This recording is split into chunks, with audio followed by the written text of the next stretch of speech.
this is a two-part video as well as a two-part lesson. So today on Tuesday, we're going to be learning how to plot a parabola that passes through these given points. So throughout these slides and challenges, we're going to try to create a parabola that hits all the points that they are given to us.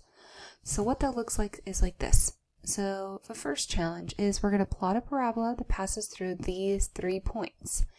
The first one is actually going to give us a hint. It says try typing y equals x, and in order to get that squared, you're going to hit Shift 6, which is a caret, enter the number 2, and then boom, we have our parabola. It does go through all the points that it gives us.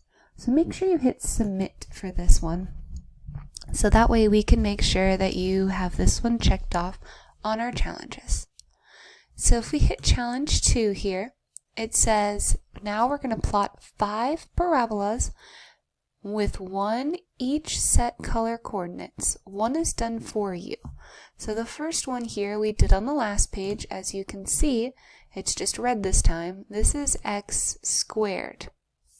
Now if I wanted to do the blue one, I know that x squared just gets me to here, but I know it's 1, 2, 3 above it.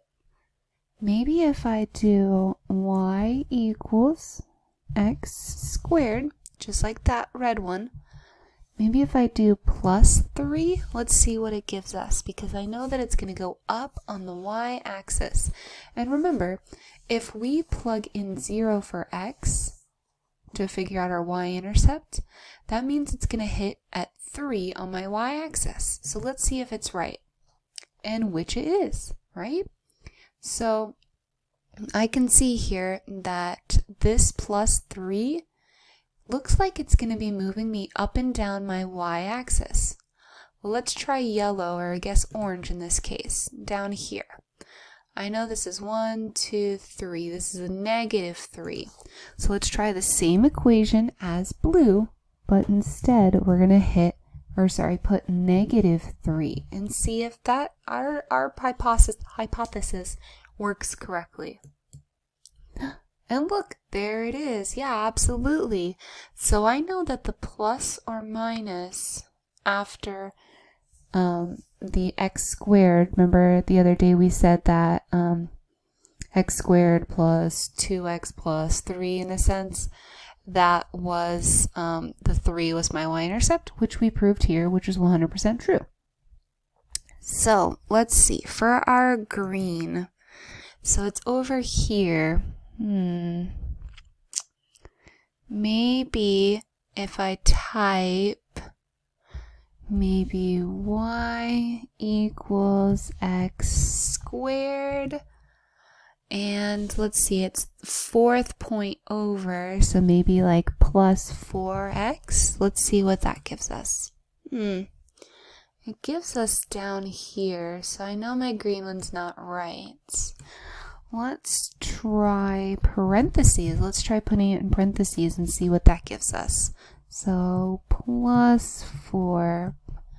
Let's try it squared. Okay.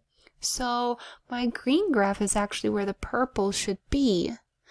So that means the plus in our parentheses, the plus 4, is actually going to be in the negative. Our plus 4 means I'm going to move 4 places to the left. So now I know that, and I can just change this to -4 because it'll move it right. Well, let's see. Perfect. So now I just use process of elimination, right? I put this into standard form. And now what I'm going to do is I'm going to say the same thing for our green graph, but I'm going to do plus 4 parentheses squared. So now I have y equals x plus 4 squared. So let's see if these are all right. And it looks like it. So now I use my process of elimination. If I want to move up and down on the y-axis, I need to have plus or minus a number without an x. Now if I wanted to move left and right, on my x-axis, I should have parentheses, and if I have a minus a number, it's going to be on the right side of my graph, or sorry, right side of my x's, and if I have a plus, it's going to be on the left. Okay, let's continue on and see if that goes throughout. Well, let's see. It says Eric thinks the equation y equals x minus 3 squared will match his blue graph, while Jenny thinks that it matches her red graph. Well, let's see. We just figured out that the minus 4 actually gave us on the right side of my graph, and the positive was on the left of my x's. So if I have a minus 3 this time, that means Jenny is actually right because when we have a negative number in our parentheses, it means we are on the right side, of our x values. And you can say on the positive side of my x's, however you want to phrase it. Make sure you click share with class though, because we want to see the other answers that people are saying, and maybe we're right, maybe we're wrong. But in this case, we are right because we can prove based on the last one. Our green has a negative 4, and just because it's a different number, it's still going to be on my right x values. So now we're going to try a different thing here. So my red is y equals 3x squared. So now we're going to plot parabolas. So instead of figuring out where it's going to be positioned, we're actually going to figure out how wide our parabola is going to be. So as I can see, it looks like maybe the smaller number is closer to the y-axis, and maybe the larger number means it's farther away. Well, let's see.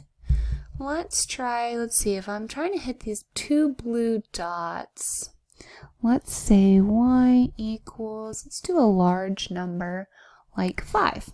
Why not? That's a little bit bigger, right? X squared. Let's see what that gets us. Okay.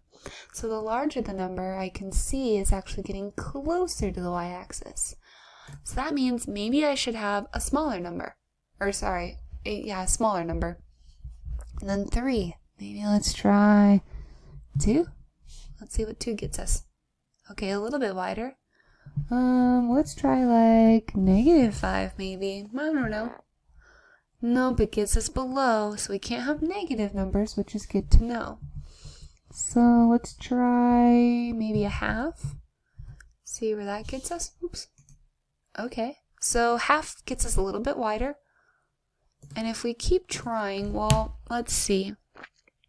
When I entered the half, it definitely went to the 2 and the -2 for my x values, right? So look, if you look right here, I can see this is -2, 2, +2, 2. So maybe let's try, it looks like this one's about 5. So let's try a fifth.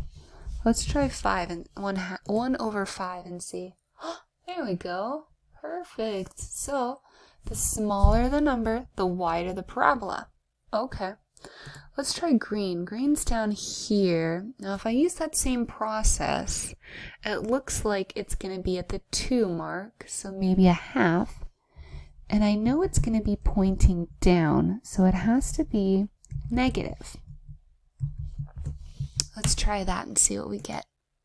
Okay, a little too large. So then let's process down a little bit further. Let's try maybe -1. Oh, look, that worked perfectly. And remember, this is just all process of elimination. We're just testing these out. So as you can see, I didn't really know what numbers these could be. So I'm just testing these out and seeing what can happen. All right. So since I know orange is pointing down, we know that larger numbers are closer to the parabola. Smaller numbers like halves and thirds are wider parabolas. So let's try a smaller number, than, or sorry, a little bit larger number than 1. Let's try a negative 3x squared. Let's see what orange will get us. A little bit too close. Let's try one number back. Let's try negative 2. Boom! That works perfectly. Alright, now I want you to try purple. I want you to pause the video. I want you to try purple. While I try to think of something, I'll give you a hint. It's negative. And I know that it's going to have to be a little bit wider than the green. So it has to be wider than negative 1, meaning, oops, it's going to be a negative half or negative fifth or negative third or something like that. So let's try, I'm going to try a third. Why not? A little bit too small. Alright, let's try 5. Okay, so we're getting closer. So let's try maybe 6. I'm just trying some numbers. 1/6. I see. So negative 1/6. It's going to be a little bit wider, right? Fractions are going to be a wider parabola, while whole numbers are going to be smaller, thin parabolas. Alright, so let's try challenge 4 and see what happens. Plot the parabola through the points. So I have my vertex and a point. Well, I know my vertex is 4, negative 2. So I know that's my vertex. 4, negative 2. So I want you to take a moment. I want you to try to figure this one out. Alright, so I'm going to give you a little bit of a hint. There's our parabola, or sorry, our vertex form equation that we saw the other day. So what we're going to do is we're actually going to plug in what our vertex is. So we have 4 for our x and negative 2 for our y. So what this is going to say right here, we're going to start with this up and down formula, because I know that my parabola is going to swing up. So what I'm going to do is say, okay, so A, I don't know what A is yet, how far up or how far down it is, but I do know that my first, or my x for my vertex is 4, because that's right here. So I have 4, comma, negative 2. So essentially what I have is, okay, so essentially I have my vertex 4, negative 2. So here my vertex is 4, negative 2, meaning I'm going to plug this 4 in right here. So now what I know is 4, and I'm going to leave this x minus and squared. And I know my k, which is negative 2, so minus 2. Okay, in order to figure out the h, we already did, which was 4, right? Because that's what our vertex is. So now let's see how this works. Let's see how we did to see how far up or down I need to move it. So let's type what we have so far. X minus 4, parentheses squared, minus 2. So let's see where we're at.